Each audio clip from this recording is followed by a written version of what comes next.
Rev it up and welcome to Cars Yeah, show number 2030. Be prepared to be inspired. This is Cars Yeah, where you'll enjoy interviews with inspiring automotive enthusiasts. Mark Green is here to provide you with a fuel injection of automotive inspiration. So get in, sit down, buckle up, and get ready for a wild ride here on Cars Yeah.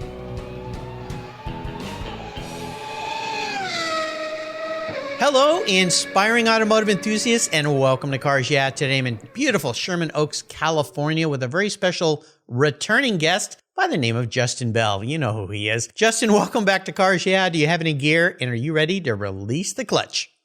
Well, thank you so much, Mark. Twice in 2030 shows. It's getting a habit. I know. My gosh.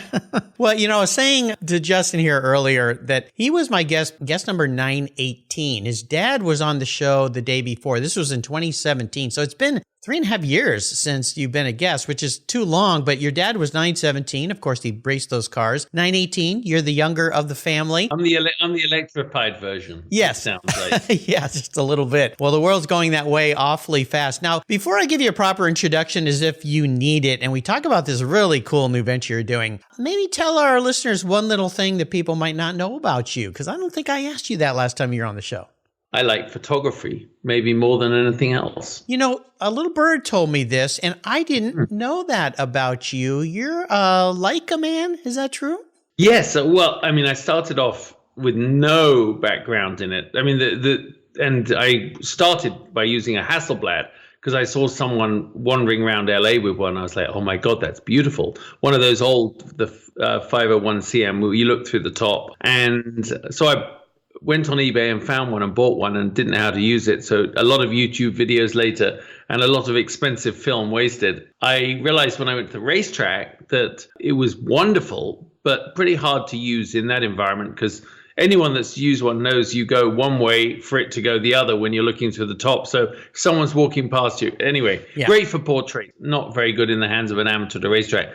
So then I saw someone with a Leica and I was like, that is beautiful. So very expensive sort of triggers. And so now I am very much a Leica guy. I love them. And it's really just an extension of being creative, really. And I was an art student when I was at for college. Okay. Yeah, which I got thrown out of for racing at Brands Hatch at the same time, which is a funny story because I went to it was in Chichester, right where Goodwood is. Went to this art college and I really had to scratch my way in. But when I told my parents I wanted to race, and my mom was like, then you got to go to college. And the only thing I could do was like art. And it was a bit of we call it a related arts course. But I guess here I don't know what you call it. It's, there's musicians and artists and actors. It's a bit like fame. Right. Anyway, I was doing the art side of things. Wednesdays was our only full day of testing, the full day of lectures, and it was also open testing day at Brands Hatch. So I was just starting to do Formula Ford testing. At the end of the year, at the end of the Christmas semester, I got called in by my tutor who said, "You're a disgrace. You've taken the place of someone deserving. You're not even very good anyway." Ouch. And I was like, okay, hand on heart, I'm going to stick to this course. I promise you. Over the Christmas break, I got my first sponsor. And for Formula Ford, a very lovely friend of my parents, Graham Burrows, who was a real estate developer. And so we got this little Formula Ford. It all happened very fast. And over the wind, just the day before we went back, in January to college, I did a thing on the local TV where I was standing there saying, hand on heart, I'm going to be a racing driver. And I walk into college and she just ripped me apart. And then she said, you're going to go see the dean. I walked in to see the dean and he said, close the door. And he was like an old gruff man. And she looked a little put out to be shut out of this confrontation. At which point he looked at me and he went, so I hear you want to be a race car driver. I said, yeah, I do, rather sheepishly. And he said, well, who the hell wants to be a related artist anyway?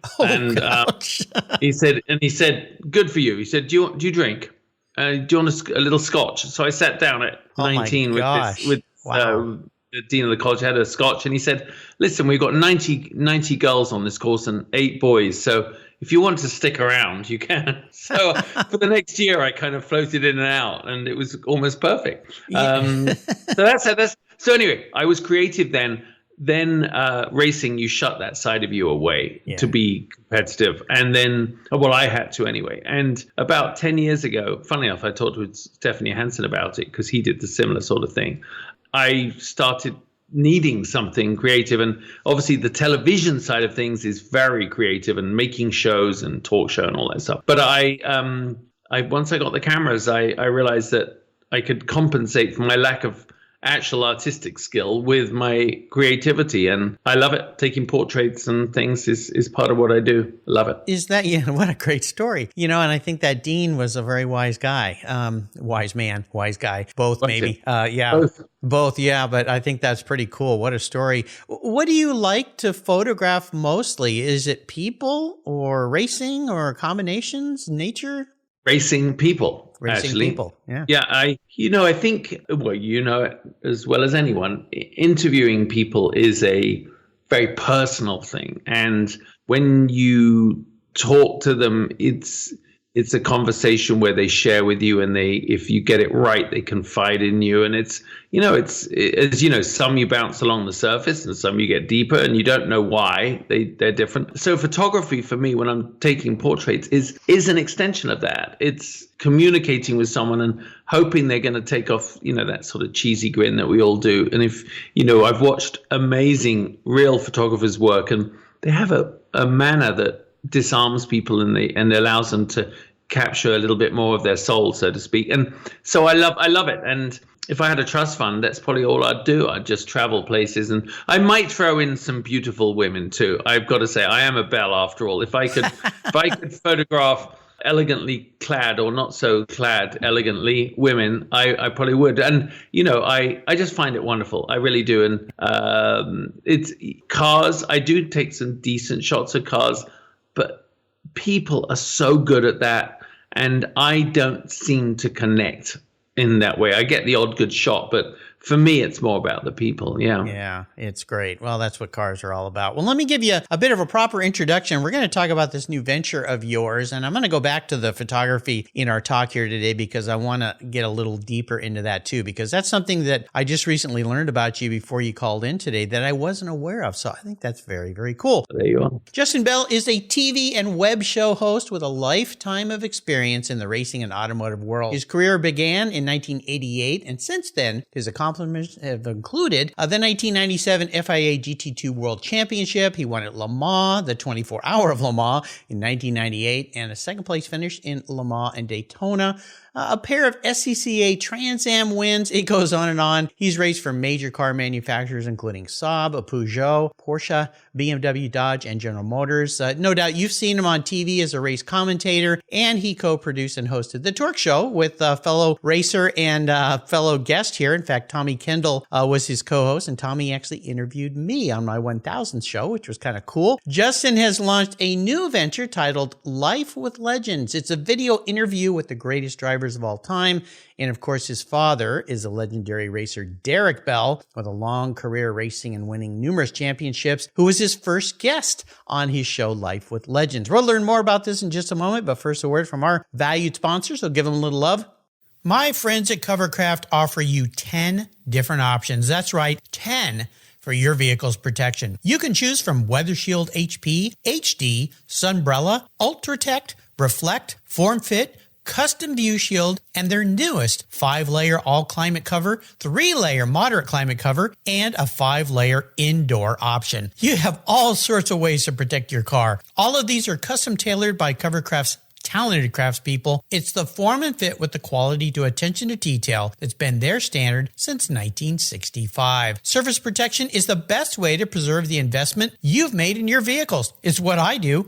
Covercraft protects cars, trucks, motorcycles, RVs, trailers, and watercraft too. I have a Covercraft cover for every one of my vehicles, and I've got a deal for you. If you use the code YEAH21, YEAH21 at covercraft.com, they'll give you 10% off your order, plus you get free shipping. That's right, 10% off and free shipping. Just use the code YEAH21 at checkout. Covercraft, protecting the things that move you.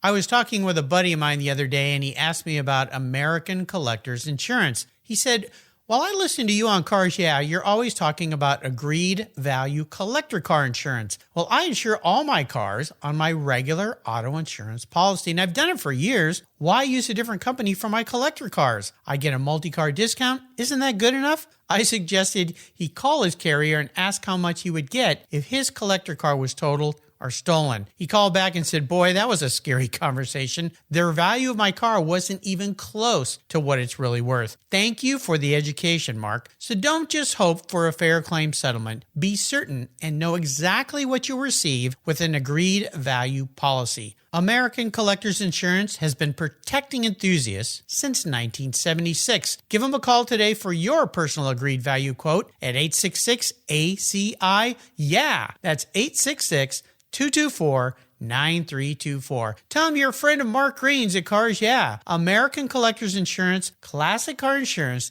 designed by collectors for collectors, automotive enthusiasts just like you and me. They're the ones that insure my car. That's American Collectors Insurance. So, Justin, we are back. So let's dive a little deeper into the corner and talk about this new venture, Life with Legends. What you're doing is really close to my heart because I interview very cool, inspiring people like you. But you go there and you're a part of their world. You videotape this. You get deep into their lives. What got you started on this? Because you've talked to lots of people, right? But this is a cool new adventure.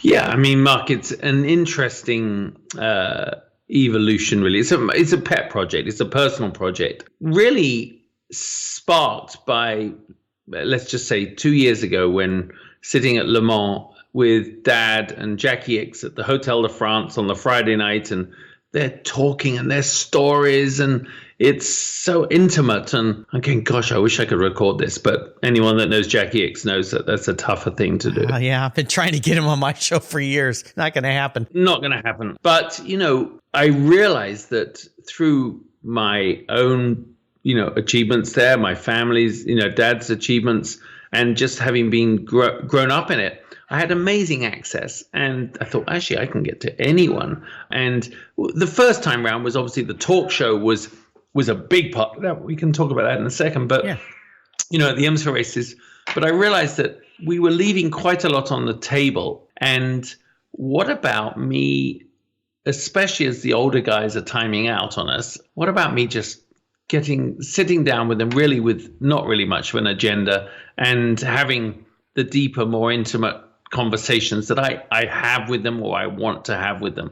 And I was like, God, how am I gonna do that? I thought I was gonna do it like you're doing it and be remote because it's the only way to do it during COVID. Right. And then I'm going, let me do it on sorry, I've got a crazy cat jumping on my lap right now. A bald Russian cat. I heard a very excited cat in the background just a little bit, but it adds for a nice ambiance, so don't worry about it. It is a bald Russian cat. No, who would have known that? He was bought from the Ukraine a year ago. Can you believe that? No way. Serious? This cat arrived from the Ukraine, my girlfriend's cat, and arrived here in August. Does he know how lucky he is to have gotten out of Ukraine given the horrors going on right now? Holy cow. I think he does. Yeah, I wish he did. Anyway, so I thought, okay, what can I do that's very much my own thing? And so I thought, I always like a name. I don't know about you. I like starting with a name. It's kind of bizarre. It means nothing to most people. And I thought, Life with Legends. And that's what I'm going to. And it opens it up, obviously, to other people other than just drivers. And then I thought, well, I want to really combine it with my portrait photography. So I'm going to do that. Yeah. And I'm going to get hopefully what is a beautiful portrait of them. And the videoing element is really just because it would be remiss of me not to video it, Right. Whereas on the talk show, we have these, $50,000 cameras, I'm using 2 little GoPros attached to a little battery, just to make sure I have the record of it. So obviously started off with Dad and I thought, that's pretty good. And then Brian Redman and David Hobbs and Hurley Hayward and Stephanie Hansen. And so I'm on a whopping show number 8. So steady or jealousy right keep now. up. Yeah. Keep up, dude. Exactly. But I found that it's started off really rather well. And it's that, just being able to sit there when no one else is around and talk Right. to Stefan about what it was like. I mean, Elio De Angelis died in front of him, basically. He was his best friend, Yeah. I mean, that's tough stuff. And you don't talk about that in the press room at Daytona, do you? No. Tell me the first, you've done these first shows, who have been along with your dad, of course, which is a great start for this. And I'll tell you something, Justin, I love the whole concept of this because it's what I do. I talk with people, but you have an inside track, use the pun, to get up close and personal with these people that most of us would never have because of your family and what you've done. You're a legitimate racer. Who have been your first guests? So not all released yet, but my dad and then Stephanie Hansen, David Hobbs. Nice. Actually, Alan de Cadenet I put up yesterday. Now, you might say Alan doesn't fit the profile of everyone else, but he's a dear friend. He's been going through a bit of a tough time recently, health-wise, and he has such extraordinary stories. I was like, okay, I need to spice it up a bit. And I really wanted to, I'd actually taken a beautiful portrait of him first. And I was like, okay, he's going to be on the show. I did Hurley Haywood while I was in Florida for the Rolex. And yesterday, very, very specially, I did Parnelli Jones. Oh, nice. I just had his grandson on my show. PJ. Yeah. Oh, that's fantastic. Now, Parnelli is, he's really suffering from Parkinson's, and it was only through a great friend of his and mine, Mike Fulmer, George Fulmer's brother, nephew. Okay. Yeah. Mike set it up, and I went to his house in Palos Verdes, and he is. I don't know if we'll hear from him much more, and that's very, very sad. And just to see the light in his eyes, and at the end he said, when we talked about things, and he smiled and he laughed, and I thought, even if I never posted this, it's one of the most lovely conversations I've had, Right. And I've got, you name it, I've kind of talked to them that I want to do it. And I did Patrick Long and the other day too, because, he just retired. Yeah. So, I'm going to do Mario and Elio, Mario and Elio and Scott Dixon and Richard Petty, wherever it takes me. But as I say, because that trust fund thing is missing. Yeah, I don't have one of those either. I'm looking for it, but it's not in the backyard. No, I know a lot of people with them, and you'd think it would be shared around a bit more. But no, when I say if I could do more of them in a row, I would. I'm going to try and I'm doing 4 a month. Wow. Okay. Well, that's bold considering how you have to do this, because I mostly can sit at home and do this. And with COVID, it didn't affect me in that way. But you going there and setting up and then getting them loose. But again, you have that inside track that most people don't have. And I think that's what's going to I know that's what's going to make you successful in this, is because people know you, they trust you, your dad, the family.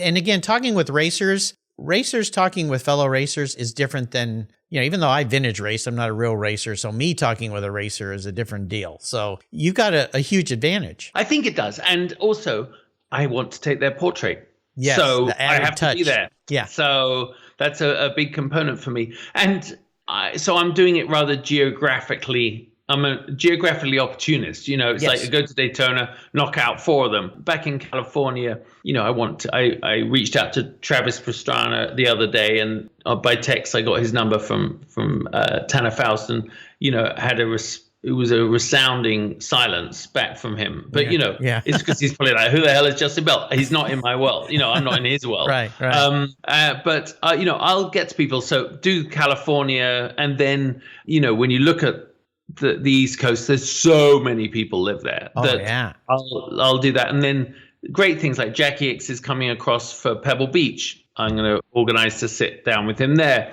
I'm just going to do it, and I love it. It complements everything else I do. Yeah. And really, in the end, Mark, if it isn't, I don't know if it'll make money, but if it doesn't do anything else, I'll have this beautiful catalog of amazing conversations. Oh, I'll tell you something, there's a massive value there. I hear this from people. COVID was a tragedy in so many ways, and I lost 9 guests last year. I've lost 4 already this year. And I get calls from people that say, thank you for recording. And, well, I can tell you one, Barry McGuire. We lost his daughter, Nicole. She was a guest of mine. And, he said, thank you, because I didn't have any recordings of her voice. And now I can listen to her anytime I want. Now you're adding the video element, which adds a whole nother level of legacy. And I love the portraiture part. Now, when people listen to your shows, are you putting the portraits available for sale as well so they can buy a great portrait of a great racer? Yeah. So, well, thank you for asking. I'm a marketer, You're a marketer. Yeah, that's really important. So, yes, I will be. I've got the website up. I just haven't started. I haven't actually kicked it into publish mode yet. You know what it's like when you're doing it yourself. I'm like, I have no idea. I don't know what you're talking about. In between times, I'm trying to, get talk show, the wheels back on the Airstream for talk show, so to speak. But so the I'm doing, everyone is a limited edition print of 24 because for obvious reasons, makes sense. 24 Le Mans. I get it. Very archive, museum quality, high quality printing, where possible, signed by the guests. But the logistics of that, imagine I go and see. Well, I could get Stefan to sign them, but to go and send them all the way to Hurley and then back, it's going to be a bit crazy. So I got a little idea for you here, Justin, on that. Take, if you sell these prints matted and framed, which is the way I would do it, but that's just me. Take the mats and have them sign the mat while you're interviewing them. Then you don't have to mail anything back and forth.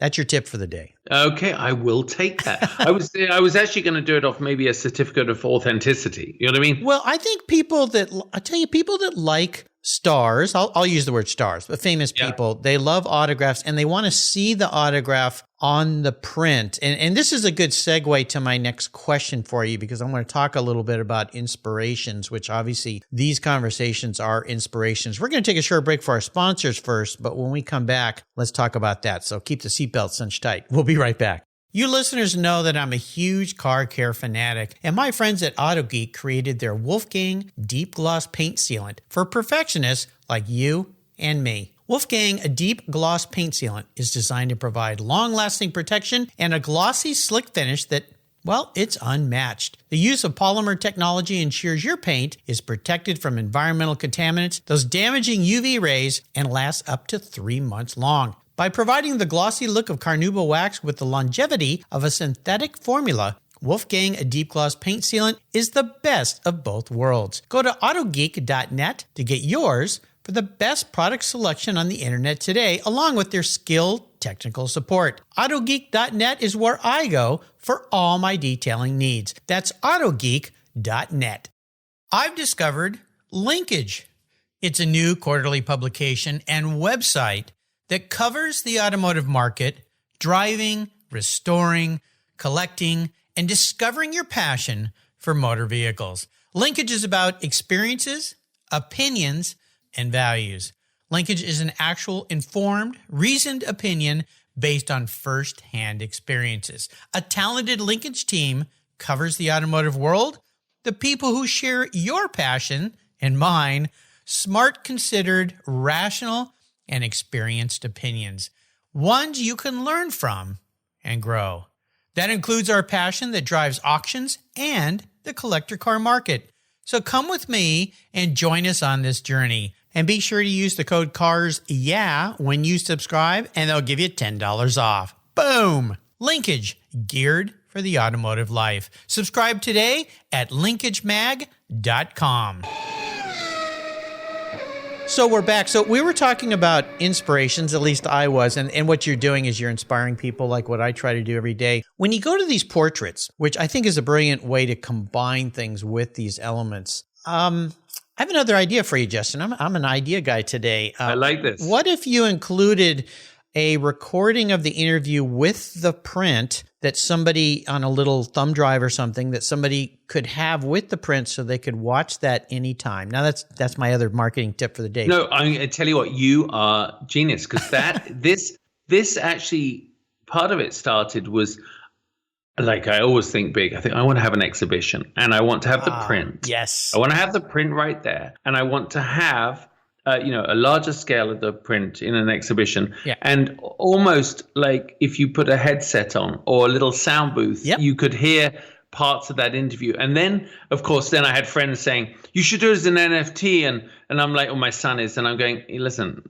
I mean, the people that follow racing probably, like some of my dad and Hurley Hayward probably aren't buying NFTs. But I think you're right. To include a recording of the interview with it would be a really nice touch. Oh, yeah. Thank you for reminding me of that. You're welcome. You're welcome. Well, I wanted to talk to you about inspirations because going back to your photography, which I find really lovely, have there been some photographers that have inspired you? Because I've had hundreds of photographers on the show, some very wonderful portraiture photographers. And one that comes to mind, which we lost last year, was Jesse Alexander. And I met Jesse 25 years ago. I got to spend a day at his house going through his race photography because I actually bought the rights to some of his imagery and I made tritone lithographs and sold them when I was at Griot's Garage as posters. And to me, Jesse was one of those photographers that captured the essence of the racer's face. That great shot of Jimmy Clark in the car. I mean, and he did that in a way that was so wonderful at the tracks.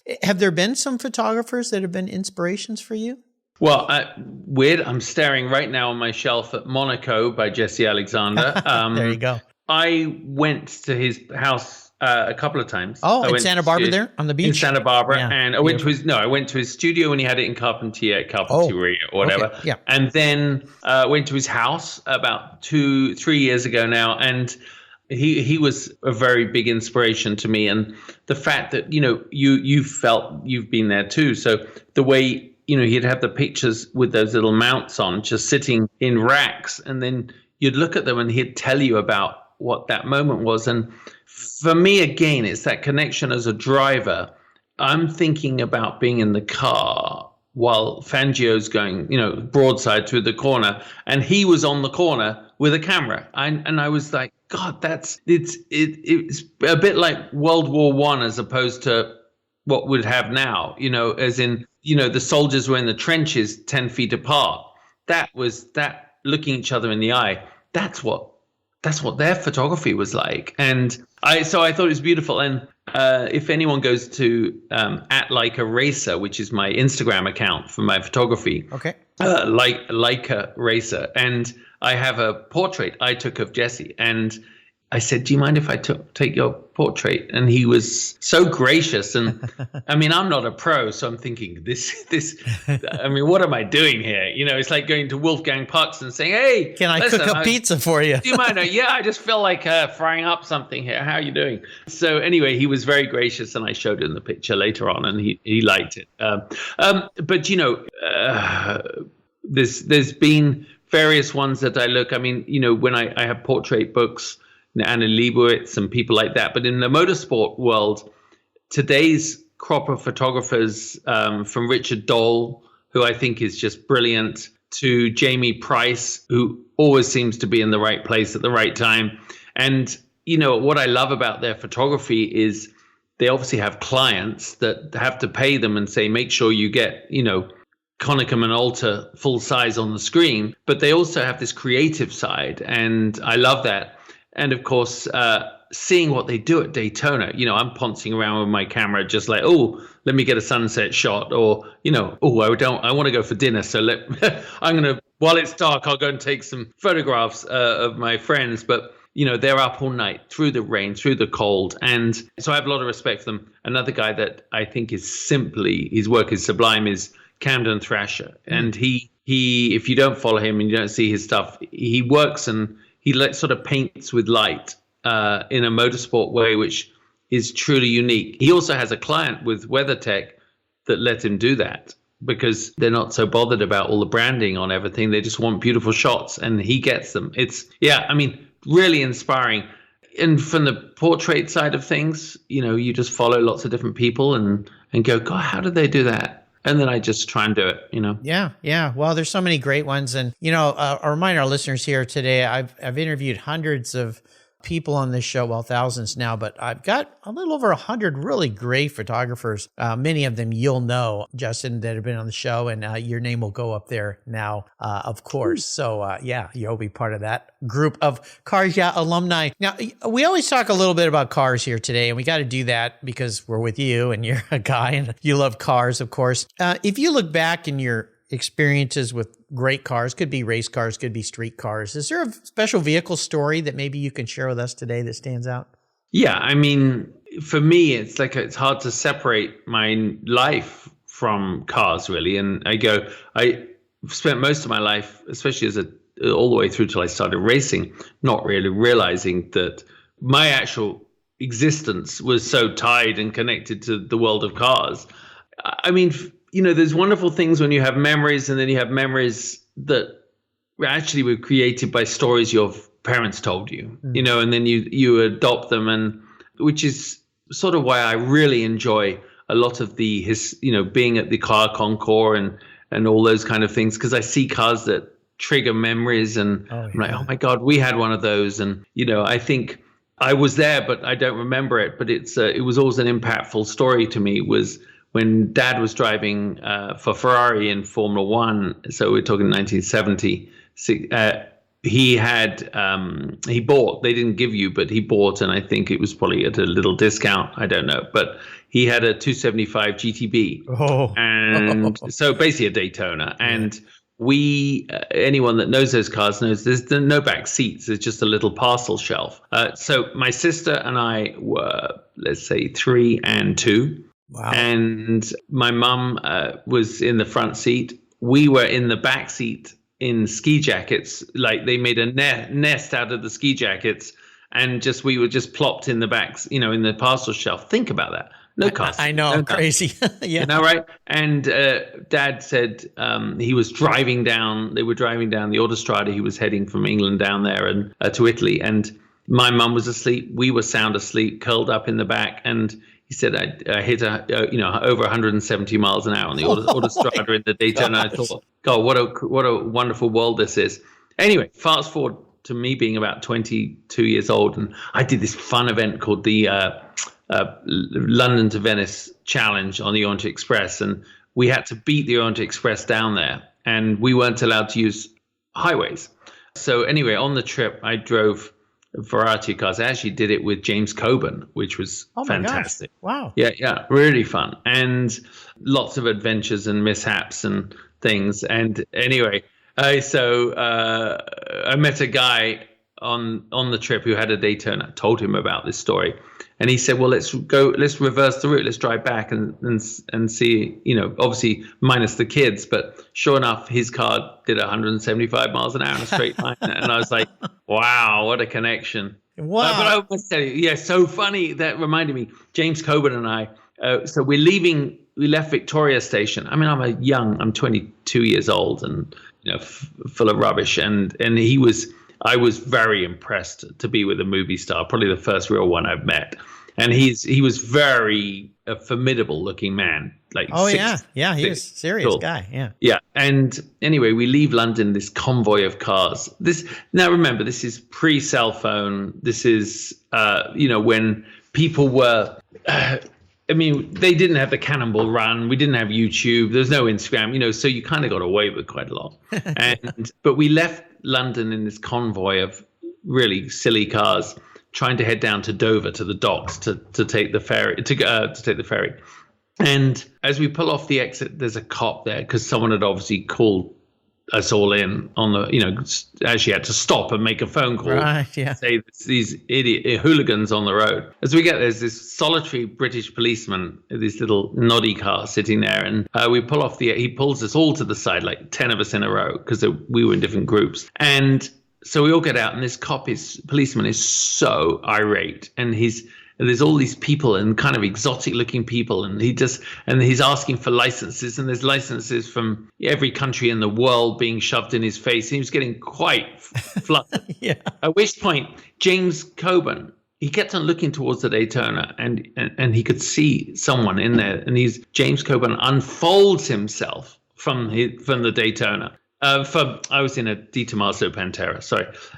So I was lucky to even meet the dogs. But he walks across the road. At which point the policeman was like, he didn't know what to do. He's gobsmacked, yeah. Gobsmacked, and he had a cigar in his mouth, hanging out the corner of his mouth, and he just unlit, and he just looked at him, and he went, "So you're gonna book us or what?"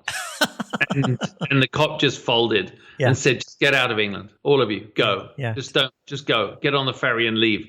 It was so funny. That is hilarious. What a great, I love it. So I didn't ask you this question last time you were on the show. I'm going to crawl into your head and be your automotive psychologist here. So sit back on the couch and grab a box of tissues maybe. If you were manifest as a vehicle, Justin, now this is not what you want to be. So you got to dig deep. This is the man you see in the mirror every morning. What kind of vehicle would you be, but more importantly, why?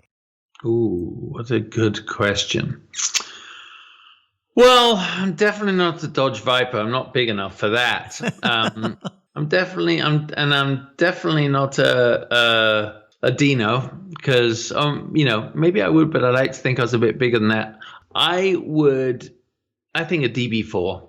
Oh. I would like to be an Aston Martin DB4. Okay. That's what I'd like. Yeah. Do you know why I'd like to be that? Yes, I would like to know. Because when one drives by, or you see one, most of today's generation would know it from James Bond, obviously. But I saw the one at the Peterson they had in their James Bond exhibit back at Christmas, and here in LA. And I looked at it and I thought, you know what? There is something about this car. When you stare at it, you go, wow, there's something more there than I thought. So you take another look, and it's not obviously handsome, but it's got something very elegant about it. And then the more you stare, you realize and appreciate the finer details of the car. I think it sort of has a bristling muscularity that makes you think this car's capable of performance that, only some people will uncover. And I just think it's, I think it's very British. It smells right, it has a nice dashboard. And rather like me, if you give me a chance, I give you a good time. Nicely said. Yes. Well, see, we're unfolding some of these creative parts of you that people don't really know about, maybe. I think we've learned a few interesting things about you today. So, yeah. Now, I always like to ask about a great book that a guest would like to share. Have you come across any great books recently that you'd like to share with our listeners?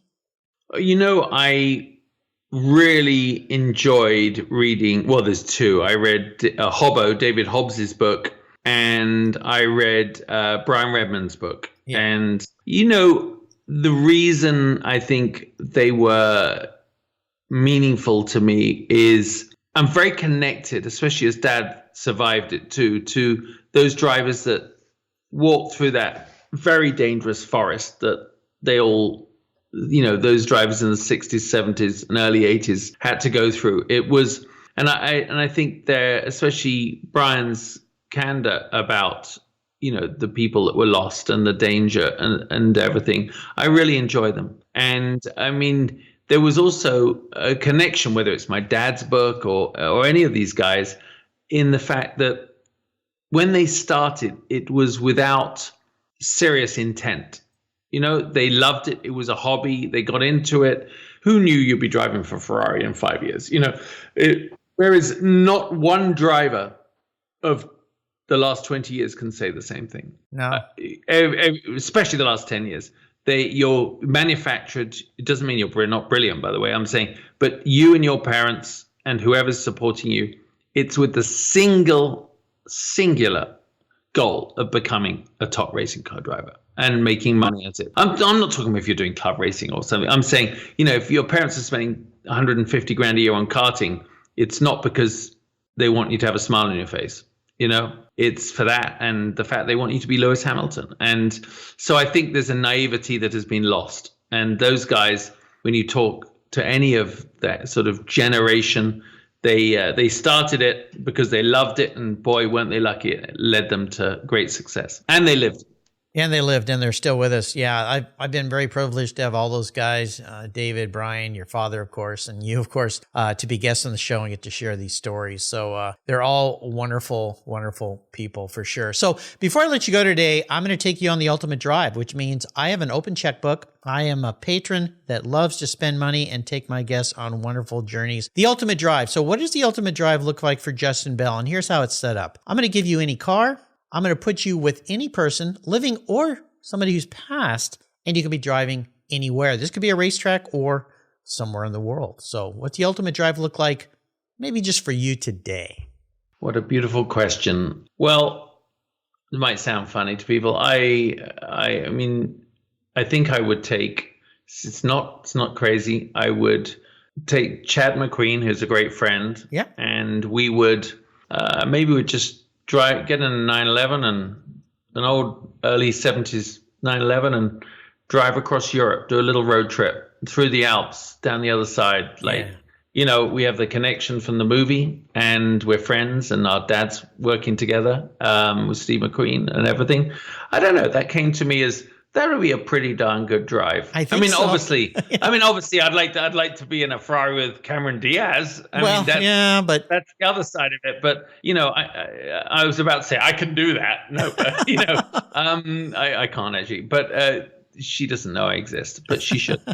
She should. No, it's and obviously, when you have a great partner, I have a great girlfriend now, and you do think of road trips. You think of how can we spend time? I mean, right now with our gas prices, let's just say maybe I'll just go to, I'll just make it to Santa Barbara and back and spend a few $100. Especially for you folks down there in California. Holy cow! Some of the numbers I'm seeing, but we're $6 right now. It's just crazy, sad, crazy. Well, Chad's been a guest on the show a couple times, and I'm going to be helping him promote the Friends of Steve McQueen Car and Motorcycle Show. We've got a whole lineup of guests coming in May that are associated with that event. I've been to that show, and I understand he's handing some of this off to his kids to help continue that wonderful fundraiser for the Boys Republic in Chino Hills, which turned his dad's life around. So, shout out to Chad and the show and all. Totally a good guy. Yeah, really. I must say, tell people where they can find Life with Legends because I did something a little different, Mark, because it was actually Adam's Corolla Matt, who's Adam's co-host. Oh, sure. Yeah. And when Tommy and I went on the show a few months ago, we were just talking about doing a podcast, and he was like, it's a crowded space. I think it's very hard to do. He said we make money because of, because he got it. We got in Corolla. You got Corolla. Yeah, a guy who's been the first podcaster, I think he was. Yeah, and there's you doing it, and there's Marshall. There's all these people, and I thought, do you know what? I want to do it a little differently, and it probably will end up affecting me negatively in a way. But so actually, I'm on Patreon. Oh, okay. Yeah, I'm familiar with who that is. Yeah. And, there's some great comedians on there. There's some great artists. And I thought, I'm going to put my show behind a paywall just because it fits what I'm trying to do with a curated show with my photography, with the intimacy of it. And, we'd all love 100,000 viewers, but listeners, but yes, people have to do a little subscription a month. It's very low. And I've got some great sort of things going to happen that will really, I hope, make everyone go, wow, I'm pleased I'm a member of this. And I know at the moment, I know everyone's name is signed up because there's not many people, but so the show's for you guys and girls, but it's where we are. It's on Patreon at Life with Legends. And I would truly appreciate anyone's support because, like Mark, it takes something to do this. Oh, just a little bit. Yeah, you're doing it the tough way. Well, I'll make sure I put links to this. I'm going to put links to your Instagram, your photography as well, so people can leave this out. And we're talking super affordable here. And I'll tell you something, Justin, with streaming happening now and all these different streaming options for people, it's an interesting new world that we're living in. And people now get to pick and choose what they watch and what they view. And I support some people on YouTube that have Patreon pages aside from their YouTube because I just like what they're producing. And it's so much more rich and enjoyable than most of the, excuse my French, crap on TV these days, which I don't watch anyway. I mean, you go to my silly cable guy and they've got thousands of channels and I I don't even know why I've got cable, honestly. No, I know. I think I need to get rid of it. Well, I'll make sure I put links to all these. Now, before I let you go, could you share with us maybe some words of wisdom, inspiration, a success quote, something that maybe leaves our folks here with some positive vibes today? Well, I actually do like to ask people that same question. I like to hear people's philosophies for life. Yes. But for me, I wake up every morning believing today's going to be a good day. And I don't mean that it's going to be a better day, because I don't mean to put down yesterday, but my optimism has served me well. I think we have a tremendous amount of mental health issues right now, especially with children. My daughter and son's age, there's a lot of people suffering from it. And I wish I could just tell them, get up to 50,000 feet, look down and put your life in perspective, especially what we got going on in the world now. And you'll realize that you can get over anything. And, my life has, despite appearances, been quite a roller coaster. And I don't know if I'm going up or down right now, but it's very much about just keep positive. And remember, whatever you're going through now, it will end. And you come out the other side and you're in a good place. It's a great way to live life. My father had a great saying. He said, "Hey, I woke up on the top side of the dirt today. It's a great day." Listen, he is so right. And I lost him almost 5 years ago. And I think about him every day, because he just had, in the later part of his life, and he had some serious health issues before we lost him, but he always just kept the positive side going. You never heard him talk about what was going on. It was really, really a wonderful thing and a great inspiration for me. So yes, listeners, no matter what's going on, wake up believing today is going to be a great day. And you know what? It will be. I'll put links to everything here. I want to do a quick shout out to Tom Gibson of Gibson Communications for getting Justin and I back together. Thank you, Tom. He's brought me some great guests. Justin, hey, thank you for spending some wonderful time. I love what you're doing. I'll be promoting it here through Cars Yeah. Keep it up. Say hello to some of my fellow Cars Yeah alumni and your alumni who've been on my show. Maybe you can connect me with some of your great connections. Totally. Until you and I talk again, my friend, most definitely, I'll see you down the road. Thank you so much, Mark. Thank you to all your listeners. And I need to do a quick shout out, Tommy Kendall and Jason Jacobson, who, with the Torch Show, who are allowing me to head off and do my little adventure. We'll chat soon, right? Yeah, that's absolutely. Those guys are great. And like I said, Tommy, he was my 500th guest, and he came back and interviewed me on my 1000th show, which was a great honor. So, I'm going to have to call him maybe for my 3000th to come back and see if I'm still around doing this, if I'm that privileged. Thank you so much, my friend. You are fantastic. Bye-bye. Bye. 20, 50, or 100 years from now, will there be a workforce to care for the collector vehicles we love? With auto shop programs disappearing across the country, it's a question we enthusiasts have to ask. That's why I support the RPM Foundation, which exists to ensure that the critical skills necessary to preserve and restore these vehicles aren't lost to time. One of the many ways RPM, which is short for Restoration, Preservation, and Mentorship, is accomplishing this goal is through workforce development initiatives. The RPM apprenticeship program enables the next generation of artisans to earn a living while they learn the craft of restoring and preserving these vehicles directly from industry professionals. The Endangered Skills Program documents the process of masters training future craftspeople on a variety of critical skills in danger of being lost forever. For more information on how the RPM Foundation is driving the future of the collector vehicle skills trade, visit RPM Foundation today. They're one of the charities of choice here on Cars Yeah. Thank you so much for joining us on today's ride here at Cars Yeah. Drive on over to carsyeah.com to find show notes and inspiring automotive fun. Download your free copy of Filler Up, a fun book filled with gorgeous photographs of fuel filler fun, including quotes from more inspiring automotive enthusiasts. Download your copy today, and we'll see you next time on Cars Yeah.